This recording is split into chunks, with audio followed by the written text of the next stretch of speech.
Good morning, children. Welcome back for English once again. So, children, today we will be just reading the chapter.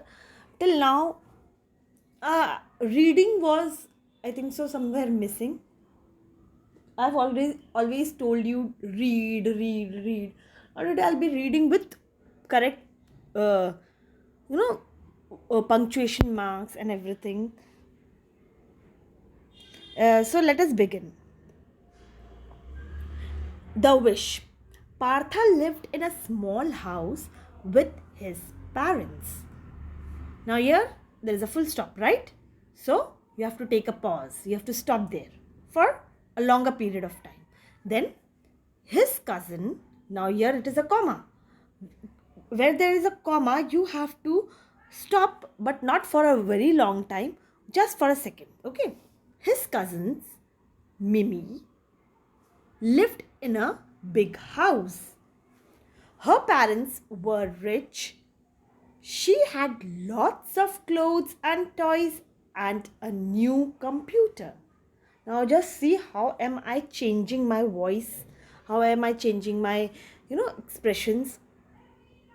And where there is a full stop, I'm stopping there for a second for a longer period of time. Where there is a comma, a little stop and then continue. One day, when Mimi was away, Partha found a scrawny kitten on the path and took it home. The kitten was weak but made a loud noise. Partha carried him into the kitchen. He filled a bowl with milk and put it on the floor. The kitten stepped into the bowl and lapped up the milk. Soon his stomach touched the floor. Partha laughed. "Can I keep the kitten, please?" Partha asked his mother. Now here there is a question mark. So you have to ask a question. You cannot read. It is not a sentence. So continuous reading is not required. Here you have to change your voice. You have to understand there is a question mark. So you are asking a question. Whenever you ask a question, you don't ask in that normal tone, right? So there is some difference between your tone when you are asking a question.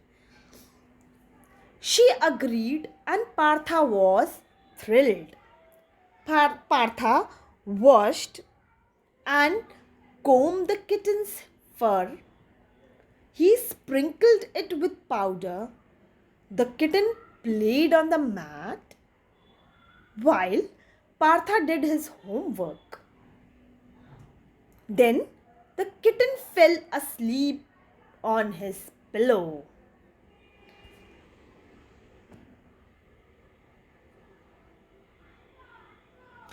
Something strange happened that night. Now, here something strange is happening, so you have to again change the voice. Partha heard a noise and sat up. He turned on the light. At the bottom of the bed, there was a large black cat staring at him. Partha was going to shout for his father. But just then the cat said, "Don't be afraid. I've come to see my son." "I found him," said Partha, looking at the kitten. "You're not going to take him away, are you?" "No," said the cat. "I have no home. I can't look after him." "I'm sorry," said Partha. "You are looking after him well. You can keep him," said the cat. "Thank you," said Partha. Now you have seen how I changed my voice according to the sentences, according to the requirement of the sentences, right? So reading doesn't mean just go on and on and on. Okay, you have to change your voice modulations, you have to change everything so that it should be interesting, right? But allow me to visit him once a year, said the black cat, and I will grant you a wish every year. May I have a wish now? Asked Partha. Yes, said the black cat. Any wish. I wish you find a good home, said Partha. And I. Ah, said the cat. See, now there is an exclamation mark. Now, when you are saying all these things, ah, oh, wow. So, this is again you have to change. Okay? Ah, said the cat. Only one wish. That's a kind wish. I'll see you next year.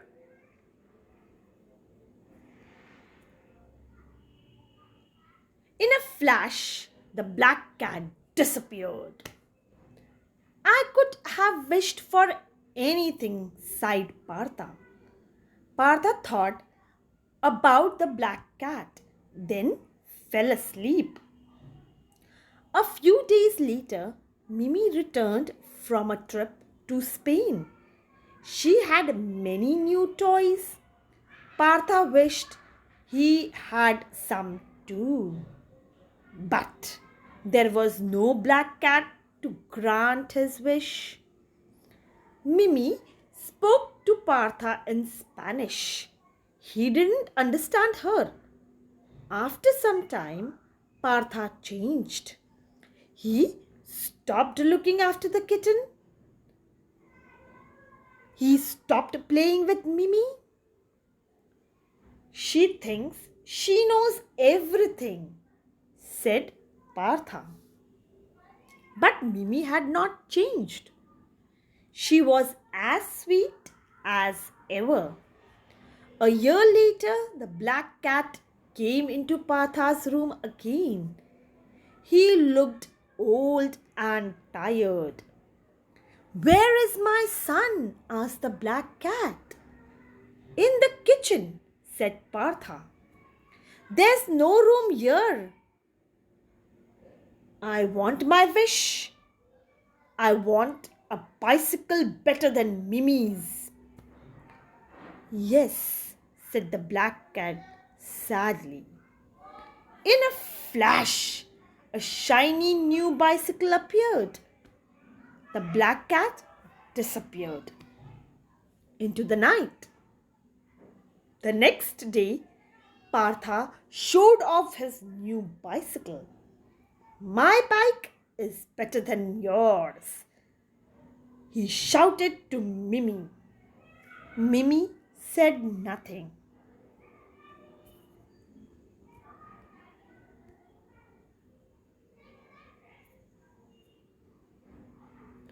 The following year, the same thing happened. Mimi returned from Germany, spoke to Partha in German, and he did not understand. One night, the black cat returned. He looked sick.